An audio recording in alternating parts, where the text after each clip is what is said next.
আজ আমি আপনাদেরকে মোবাইল দিয়ে একটা উদাহরণ দিচ্ছি।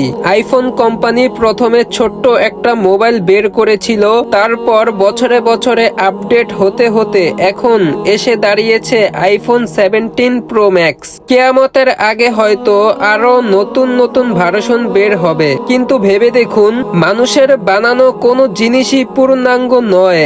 আজ একটি ভার্সন, কাল একটা আপডেট চলতেই থাকে, কিন্তু জান্নাতে আল্লাহ যে নিয়ামত দিবেন তা হবে সর্বোচ্চ মানের, যা কখনো পুরনো হয় না আর কোনো আপডেটের প্রয়োজন হবে না। আল্লাহ তাআলা কোরআনে বলেন, সেখানে তাদের জন্য থাকবে যা কিছু তাদের প্রাণ চায় এবং যা কিছু তাদের চোখকে আনন্দিত করে। সূরা মুখরুফ। তাহলে আমরা কি দুনিয়ার মোবাইলের আপডেটের জন্য ছুটবো, নাকি আখেরাতের জন্য নিজেদের আমল আপডেট করব?